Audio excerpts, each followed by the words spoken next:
Now that we've done the questions for our survey, we need to figure out how do we go out and ask people. Now, the key thing here is we need to make sure that whoever answers the survey represents the population that we're dealing with. Let's take an example. If we are doing a survey on lipstick, well, we have to look at who uses lipstick. Do we want to ask everybody, or do we want to focus on our most likely customers? You need to answer that before you start. So let's say we decide we want females 14 and over. They are the most likely to buy our product. We need to add a question at the beginning of our survey to make sure that it eliminates anybody not inside that group.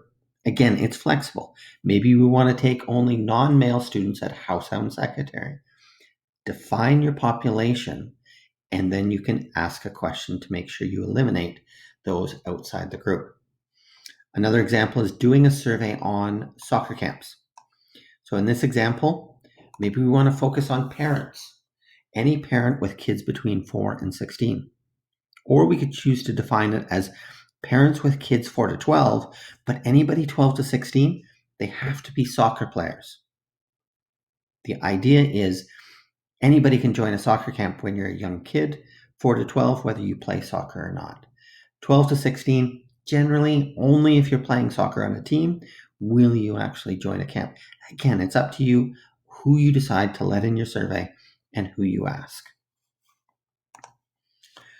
Take an example. I had a job when I was in university surveying for the Calgary Flames, and it was a great deal. I got 2 free tickets to the game, and all I had to do was ask surveys in the intermission. And I remember walking around trying to pick people, and my friend would go, "Oh, look at her. She looks nice. Go ask her. Oh, she looks good. Go ask her." And he was a little surprised that I didn't just go up and ask all the women in the crowd. The key thing here is women only make up 20 to 30% of the fans in the stadium. So you have to make sure that if I ask 10 surveys, only 2 or 3 of them will be female. Who do I ask? Well, I had a simple rule. Each intermission, I could probably ask 5 people. So I'd always find 2 people who sat in the seats for the whole intermission. I'd ask them the questions. Then I'd go up to the concourse. Maybe somebody waiting in line for food. Maybe somebody walking around just to get some exercise. And I'd always head to the washroom line. It was always a big line, and I'd always pick somebody from there to answer the survey. Most of the time, people were happy to answer, and it passed the time for them while they're waiting for the game to start. So normally, we would ask this in the school. For this year with COVID, we will have to do it using the internet. So we're going to set up a form on Google Forms. You can use any survey software, but Google Forms works well and you've already got an account. So sign in, create the survey, type in all your questions. You could print it out and phone people up or use a video chat, ask them the questions, but it's probably easier to create a form, have them submit the answers, and then it's already typed up for you, ready to go. So to give you an example, Google Forms, if I go into a document, it comes in something like this. Start with your title and description. Now start off by putting a title and a little description. It can be thanking them for taking the time to fill it in, a little introduction on why you are asking the survey. To add a question, little plus sign over on the right. You can add in any questions that you want. In this case, I want to eliminate.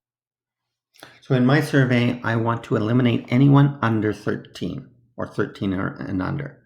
Now what I'm going to do, there's 3 dots in the bottom right corner. If you click on it, it says go to section based on answer. So what I want to do is I'm going to create a second section. Over on the right side, I have my menu, add a section.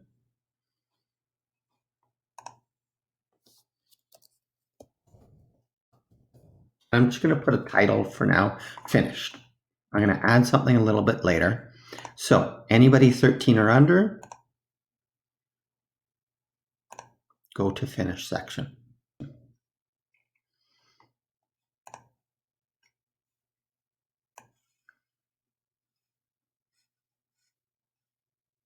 So now I've got two sections. Those people under 13 will skip all the questions, and it's set up to go straight to the end.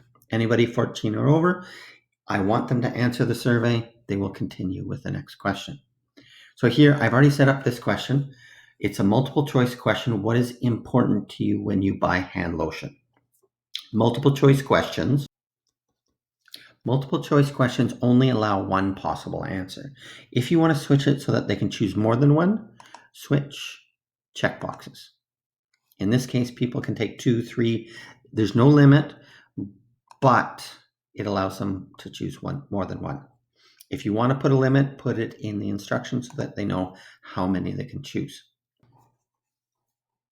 Now, another key thing for multiple choice or checkboxes, it's good to have an other section.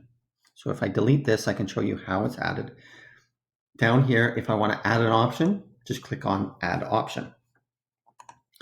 If I want a specify, you click on this section right here, and the respondent can type in their answer if they choose this option. Now, it's nice to put a little introduction and a thank you for taking the time to fill in the survey. Just something simple. Introduce what you're doing. Tell them why you're asking this. In this case, your feedback will be used to improve our product. Make sure they feel appreciated for the time they are taking. And at the end of the survey, it's always good to say thank you. Thank you for the time they took. Thank you for giving their information and honest answers.